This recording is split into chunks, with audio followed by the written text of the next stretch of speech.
Case study: P and S Platt Ltd versus Crouch. Introduction. The 2003 case of P and S Platt Ltd versus Crouch stands as a landmark judgment in English property law, particularly concerning easements and the interpretation of the rule in Wealden versus Burrows. This case study delves into the details of the dispute, the legal principles involved, and the lasting impact of the court's decision. Facts. P and S Platt Ltd Platt, a company seeking expansion, purchased the Petersfield House Hotel from Mr. and Mrs. Crouch the Crouches. The sale included the hotel itself, but also offered Platt the option to purchase a house and bungalow located on the hotel grounds. A seemingly minor detail at the time, access to a private mooring on the nearby Noosa Sound, became a crucial point of contention in the aftermath of the sale. Legal issue. The core legal question revolved around the concept of easements and their transfer during property sales. Did the right to use the private mooring on Noosa Sound pass to Platt as an easement along with the hotel purchase? Relevant law. Easements. An easement is a right enjoyed by one property, the dominant tenement, over another property, the servient tenement. This right allows the owner of the dominant tenement to use the servient tenement in a specific way, such as having a right of way across the servient land.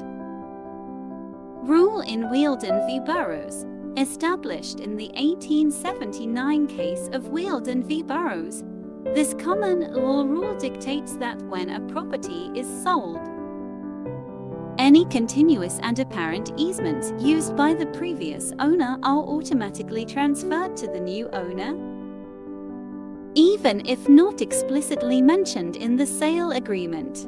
This rule aims to ensure continuity and avoid disputes arising from unintentional omissions.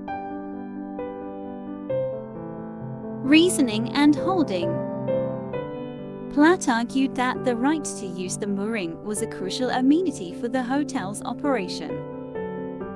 They contended that since the mooring had been continuously and apparently used by the previous owner, the Crouches, for the benefit of the hotel, it constituted an easement under the rule in Wealden v. Burrows.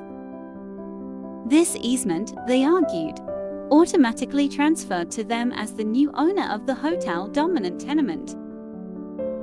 Non-essential amenity. They could argue that the mooring wasn't strictly essential for the hotel's operation. Guests potentially had other options for mooring their boats, and the Crouches might have occasionally leased the mooring separately. Omission from agreement. Additionally, they could highlight that the sale agreement for the hotel did not explicitly mention the mooring rights, suggesting it wasn't intended to be part of the deal. Continuous and apparent amenity. The court acknowledged that while the mooring might not have been absolutely essential, it was a continuous and apparent amenity enjoyed by the hotel for the benefit of its guests. This continuous use established the mooring as an existing right attached to the property. Minimal burden. The court further considered the impact on the Crouches' remaining land, the servient tenement. They found that allowing Platt to continue using the mooring did not significantly hinder the Crouches' use and enjoyment of their property. Significance.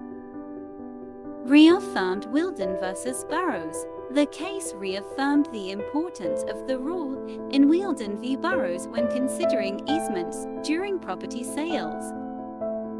It emphasized that easements can be transferred even if not explicitly mentioned in the sale agreement, as long as they meet the criteria of being continuous and apparent. This provides a degree of certainty and clarity in property transactions. Focus on continuous use. The case highlighted the importance of continuous and apparent use in establishing easements. While the specific use in this case, a mooring for hotel guests, might seem unusual, the emphasis remains on patterns of regular and open use associated with the dominant tenement. Conclusion. The P and S Platt Ltd versus Crouch case serves as a crucial precedent for understanding how easements are treated during property sales. It reminds sellers and buyers of the importance of considering all potential amenities associated with the property and their potential classification as easements under the rule in Wheeldon v. Burroughs. This case emphasizes the need for clear communication and potentially including explicit mentions of easements in sale agreements to avoid future disputes.